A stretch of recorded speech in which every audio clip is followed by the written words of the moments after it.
Hello, I'm here with David at the dpaf. Today we're talking about the pros and cons of university education.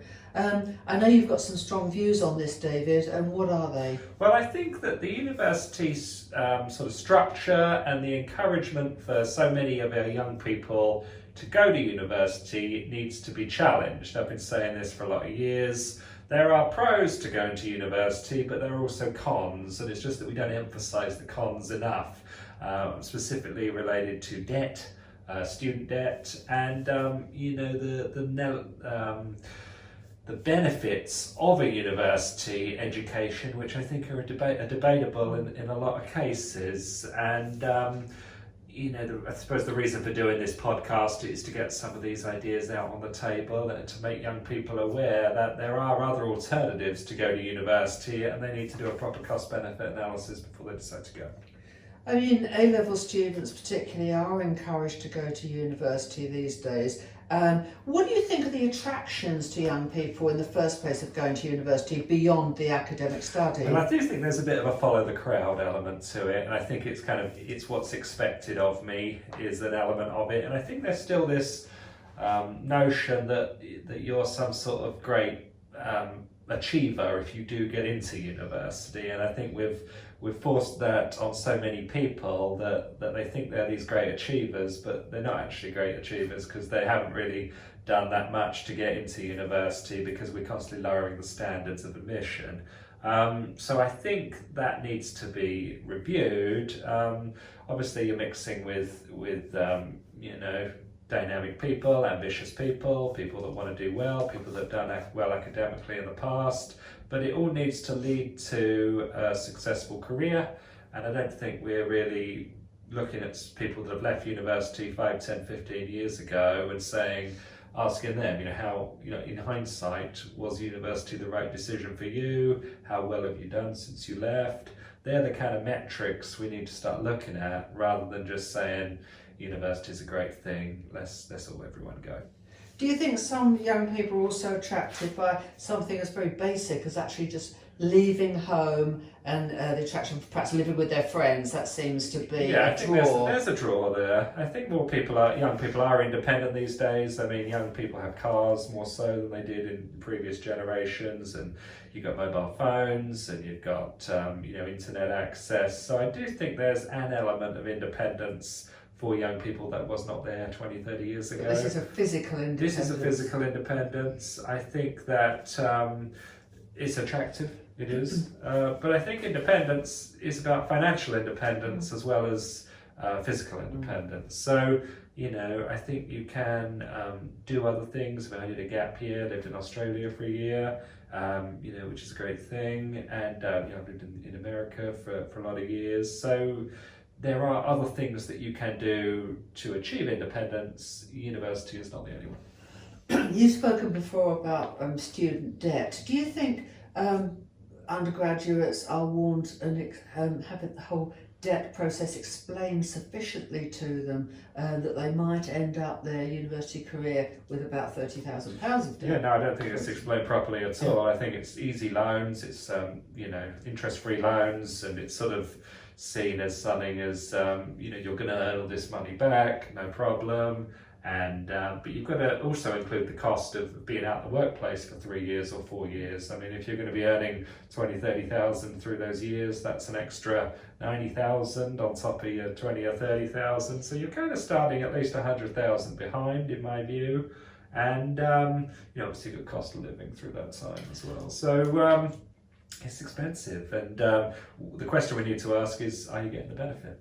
So what would you say to A-level students today as an alternative pathway? Well, the reason we're talking about this today is because of the lockdowns and the coronavirus and the economic collapse that's going to occur as a result of all this. So students are going to university now, but of course there's no classes going on, they're trapped in their halls of residence, there's none of the typical benefits that they would have been getting, but they've still got the same cost.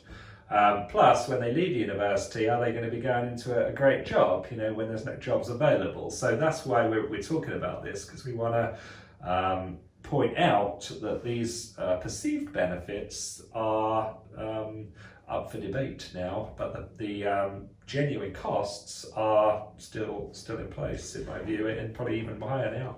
Do you think their students might feel some stigma if, having done 1 or 2 years, that they just want to stop and try another route to success in the world of careers? What would you say to those students? I think, just changing your question slightly, I mean, I think there would be some stigma for students that have worked hard, their parents want them to go to university, and they put their hands up and say, you know what, I don't think this is the right for me. I think that's tough for a lot of young people to do that. So then that's what I want to try to encourage. Let's get this conversation started to weigh up the pros and cons. Yeah. I don't think there's anything wrong with if you're determined to go to university with deferring, or doing a shorter course or a different course or whatever. Let's just get these costs of further education down, and let's get these benefits up.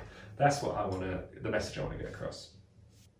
If they stop at A level and don't go on to university, what action should they then take to be ready for a career of their choice? Well, I think you need to look at where the jobs are right now. I think getting international experience is really important. I mean, other countries are not suffering the kind of economic problems we are, because they're not enforcing on their population the kind of lockdown restrictions that we are. There's other countries, there's like Sweden, there's Belarus, there's Japan, there's states in the United States, there's a couple of South American countries. These countries are kind of open for business, you've got freedom of movement, and you're not locked up in your home or in your halls of residence or whatever. So there's opportunities out there if you can afford to fly there and get a visa and work and learn and develop your skills. And I think that could be really valuable for a lot of people, and something I encourage. And I think you'll be seeing more of that in some of these maybe Mediterranean countries or Caribbean countries. They're looking to attract talent into their countries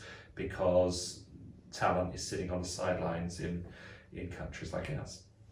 So if they go abroad, say work for a year and decide they want to return to university, is that still a reasonable pathway? It's a reasonable pathway, yeah. I mean, it's all about the cost and benefit at the end of the day. I mean, if you're sitting in your university not doing any classes, what's the point of being there?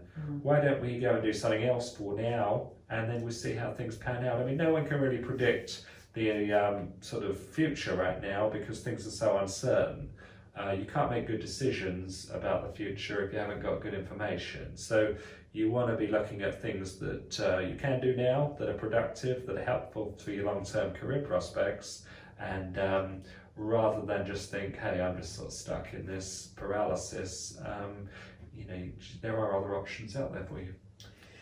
If they decide that they want to do the full university course and they're aware of the debt, how can they actually manage the debt while they're there? Well, I think you always got to be really conscious about that. I mean, you've got to get into degree programs that are going to deliver good incomes after you leave. And I don't think there's enough of an emphasis on university on what they are, linking you up with employers, and encouraging young people to get debt as low as possible and future incomes as high as possible. It's more like the other way around. It's like, don't worry about spending now and don't worry about future income. So I think that's a bad culture, and it breeds a lot of problems for young people post-graduation that they did not expect.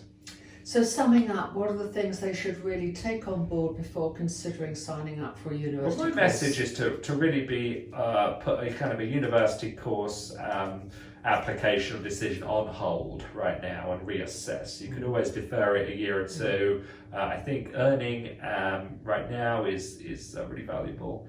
I think international opportunities are valuable. I think trying to move your career forward now in difficult conditions is going to help you develop unique skills and valuable skills, and I think that's the way to go. Some people might say, hey, well, if there's no jobs, I'm probably better off at university, and there's an argument for that, but I just think that the university system is going to be sort of reluctant to do any teaching or group learning, which is kind of part of what university is all about.